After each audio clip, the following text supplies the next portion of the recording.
Hello everyone, welcome back to Magnet Brains. This is Swati, your communication coach and spoken English course के basic level के reading session में once again you all are welcome.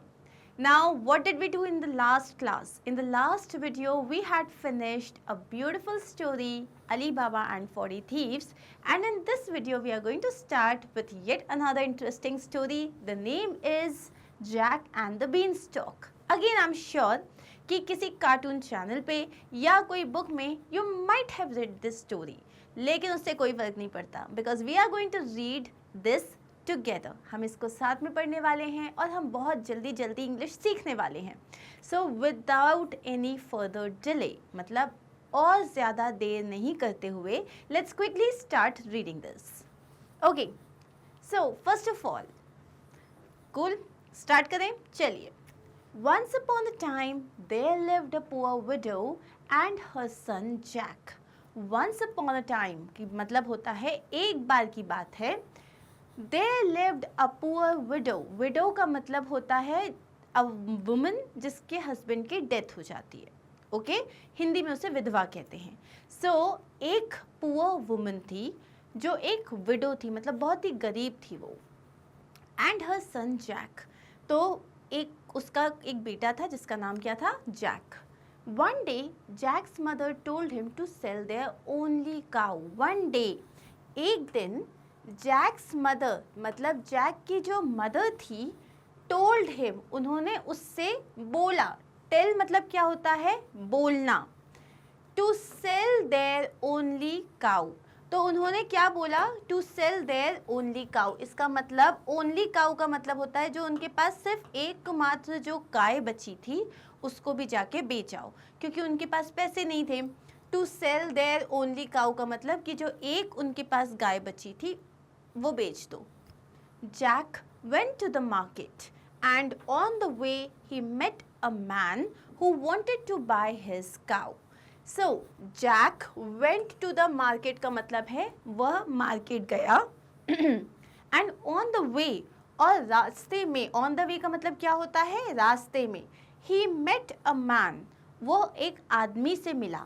He met a man मतलब वह एक आदमी से मिला who wanted to buy his cow, जो उसकी गाय को खरीदना चाहता था. Jack asked, Jack ने पूछा, What will you give me in return for my cow? What will you give me मतलब मेरी काऊ के बदले. In return for my cow. In return for my cow का मतलब होता है मेरी काऊ के बदले तुम क्या दोगे मुझे. The man answered. उस आदमी ने जवाब दिया, I will give you 5 magic beans. उसने बोला मैं तुम्हें 5 magic beans दूंगा. यार ये पेन जो है मेरा, ये ऐसा क्यों हो जाता था? Okay, so I will give you 5 magic beans. Is something definitely wrong. Okay, cool, now we are sorted. So I will give you 5 magic beans मतलब मैं तुम्हें 5 मैजिक बीन्स दूंगा. ये बीन्स कैसी होती हैं? ये बीन्स ऐसी होती है, आप किडनी बीन्स खाते हो ना, राजमा जो खाते हो, उस तरीके की बीन्स होती है. Jack told the magic beans, like Jack took the magic beans and gave the man the cow. Jack ने वो मैजिक बीन्स ले ली और उस आदमी को वो गाय दे दी. But when he reached home, Jack's mother was very angry. But लेकिन वेन ही रीच्ड होम मतलब जब वो घर पहुंचा, जैक की जो मदर थी, शी वॉज वेरी एंग्री, वो बहुत ज़्यादा गुस्सा थी. She said, you fool, he took away your cow and gave you some beans. उसने बोला यू फूल मतलब क्या तुम पागल हो, क्या तुम बेवकूफ़ हो. He took away your cow. उसने तुम्हारी गाय रख ली and gave you some beans, और तुम्हें कुछ beans दे दिए. She threw the beans out of the window. उसने वो गुस्से में beans ली और विंडो के बाहर फेंक दिया. Threw का मतलब क्या होता है? फेंक देना. So जो the word is throw. Throw का मतलब होता है फेंक देना. जब हम इसको past में कहते हैं तब हो जाता है वो threw. Okay? Jack was very sad and went to sleep without dinner. अब जैक जो था वो बहुत दुखी हुआ और बिना खाना खाए ही वो सो गया. The next day when Jack woke up in the morning, next day जब जैक जो था वो सुबह जगा, woke up मतलब उठा, अब देखो वेकअप और गेटअप में एक डिफरेंस होता है जो मैं आपको एक वीडियो में भी एक्सप्लेन करने वाली हूँ। वेकअप मतलब होता है आपकी नींद खुलना, गेटअप मतलब होता है बिस्तर से उठना, ठीक है। And looked out of the window, तो जब नेक्स्ट डे सुबह जैक उठा और उसने खिड़की के बाहर देखा, he saw that a huge beanstalk had grown from his magic beans। तब उसने देखा एक बहुत ही बड़ा बीन स्टॉक जो है वो ग्रो हो गया। बीन स्टॉक क्या होता है, जैसे स्टेम जो होती है ना बीन की, ये यूजुअली क्या होते हैं, ये इस तरीके से ऊपर की तरफ ग्रो होते हैं। So will see in the picture also that we have here. Okay, so if you will see here, so this is a beanstalk, एकदम बड़ा, और ये हमेशा ऊपर की तरफ स्ट्रेट बढ़ता है, ठीक है। This is again fictional. तो उसने क्या देखा कि एक बहुत बड़ा बीन स्टॉक जो है वो ग्रो हो गया है उसकी मैजिक बीन से। He climbed up the beanstalk, तो उसने उस बीन स्टॉक पे क्लाइम किया मतलब चढ़ा, and reached a kingdom in the sky. और जब वो चढ़ता गया तो स्काई में एक किंगडम था। किंगडम का मतलब होता है राज्य था, वो वहां पहुंच गया। There lived a giant and his wife। वहाँ कौन रहता था, एक बहुत बड़ा जाइंट। जाइंट का मतलब क्या होता है, बहुत ही बड़ा, मतलब एकदम हद से बड़ा आदमी, जाइंट, और उसकी वाइफ रहती थी। Jack went inside the house and found the giant's wife in the kitchen. जब वो अंदर घर के अंदर गया तो उसने देखा कि किचन के अंदर जाइंट की वाइफ है। Jack said, Could you please give me something to eat? I am so hungry। उसने बोला, Could you please give me something to eat? क्या आप प्लीज़ मुझे कुछ खाने के लिए दे सकती हैं? I am so hungry। मैं बहुत ज़्यादा भूखा हूँ। अब यहाँ देखो क्या बोला उसने, Could you please। जब हम बहुत ही पोलाइटली किसी से बोलते हैं तो हम Can you please नहीं बोलते, Could you please कहते हैं। The kind wife gave him bread and some milk। तो जो उसकी दयालु बीवी थी, वाइफ थी, उसने उसे ब्रेड और थोड़ा सा दूध दिया। While he was eating, the giant came home। While he was eating का मतलब होता है जब वो खा रहा था, the giant came home, वो giant घर आ गया। The giant was very big and looked very fearsome। giant बहुत बड़ा था और वो बहुत ही ज़्यादा डरावना लग रहा था। Fear का मतलब होता है डर, fearsome का मतलब होता है डरावना। Jack was terrified and went and hid inside। Jack was terrified। Jack बहुत ज़्यादा डर गया। Terrified का मतलब होता है बहुत ही ज़्यादा घबरा जाना, बहुत ज़्यादा डर जाना। And went and hid inside। और वो गया और अंदर छुप गया। The giant cried, Fee, fee, fo, fum। I smell the blood of an Englishman। तो जाइंट ने जोर से बोला, फी फी फो फुम, मुझे किसी इंग्लिश मैन की, मतलब किसी आदमी की। इंग्लिश मैन मतलब क्या होता है, जो यूजुअली जो लोग लंदन में रहते हैं उन्हें इंग्लिश मैन कहा जाता है। सो ये एक लंदन बेस्ड स्टोरी है, तो इसीलिए क्या कहा गया है, मुझे एक इंग्लिश मैन के ब्लड की खुशबू आ रही है। Be he alive or be he dead, I will grind his bones to make my bread. Be he alive, चाहे वो जिंदा हो, अलाइव मतलब होता है जिंदा होना। बी ही डेड, चाहे वो मर गया हो। आई will grind his bones, grind का मतलब होता है चकनाचूर कर देना, एकदम चूर चूर बना देना। सो मैं उसकी जो बोन्स हैं उसको ऐसे मिक्सी में जैसे पीसते हैं ना, तो उसे ग्राइंडर कहते हैं, उसकी बोन्स को चूर चूर कर दूंगा, टू मेक माई ब्रेड, और उससे अपनी ब्रेड बनाऊंगा। दी वाइफ सेड, वाइफ ने कहा, there is no boy in here, यहाँ तो कोई लड़का नहीं है। So the giant ate his food and then went to his room. तो जाइंट ने अपना खाना खाया और अपने रूम में चला गया। He took out his sacks of gold coins. उसने गोल्ड कॉइन्स के सैक मतलब होती है बोरी, सैक का मतलब क्या होता है, बोरी। तो उसने गोल्ड कॉइन के सैक निकाले, counted them and kept them aside. उन्हें काउंट किया कितने सैक हैं, और उन्हें केप्ट देम असाइड का मतलब होता है एक साइड रख दिया। Then he went to sleep, उसके बाद वो सो गया। In the night Jack crept out of his hiding place, took one sack of gold coins and climbed down the beanstalk। रात में जो जैक था crept out of his hiding place. Crept out का मतलब क्या होता है कि ऐसे जैसे अपन घुटने घुटने चलते हैं ना, ऐसे तो धीरे से वो अपनी छुपी हुई जगह से निकला। हाइडिंग प्लेस मतलब जहाँ वो छुपा हुआ था। Took one sack of gold coins, उसने एक बोरी गोल्ड कॉइन्स लिए।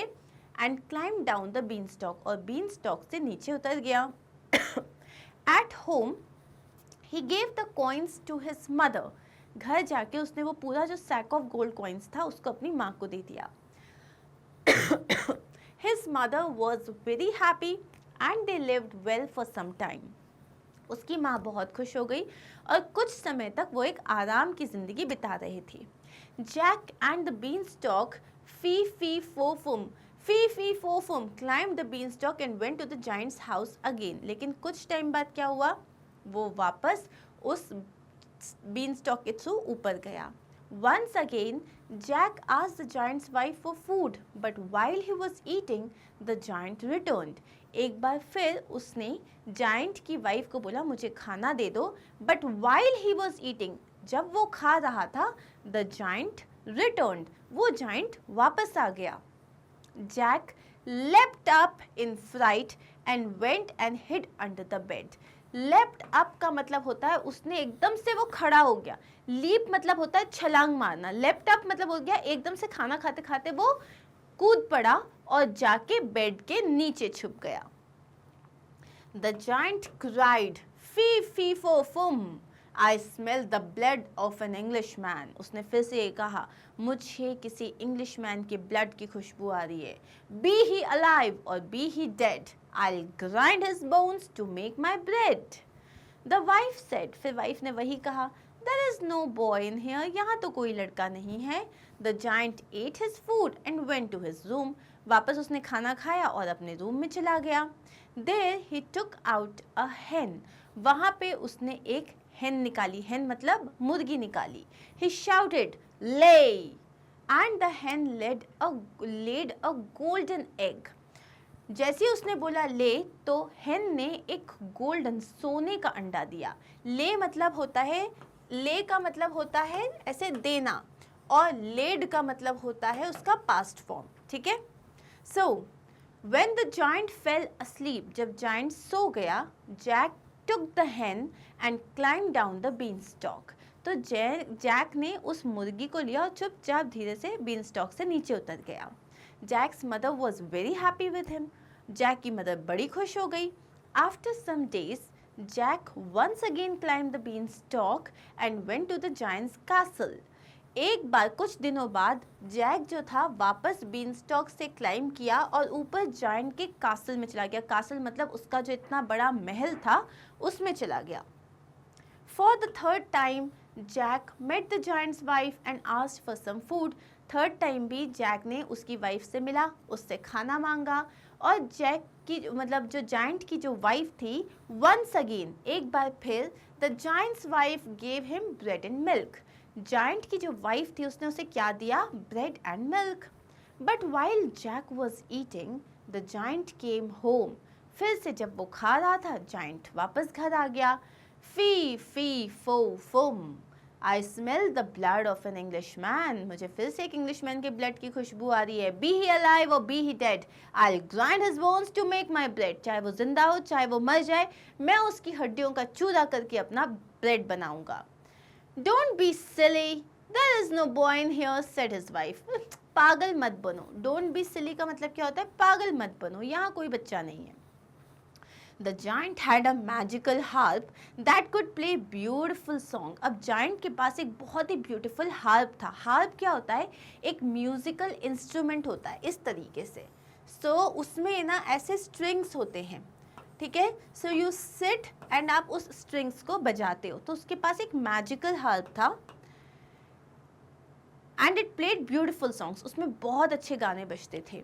while the giant slept, जब giant सो रहा था, Jack took the harp and was about to leave. उसने वो harp लिया और वो बस जा ही रहा था। Suddenly the magic harp cried. तभी वो जो magic harp था वो चीखा, Help master, a boy is stealing me. अरे मास्टर मेरी मदद करो, एक लड़का मुझे चुरा रहा है। The giant woke up and saw Jack with the harp. तो जायंट एकदम से उठा, उसने उस बॉय को एक उसके हाथ के साथ देखा। फ्यूरियस ही रैन आफ्टर जैक, बहुत ज़्यादा। फ्यूरियस का मतलब होता है बहुत ही ज़्यादा गुस्सा।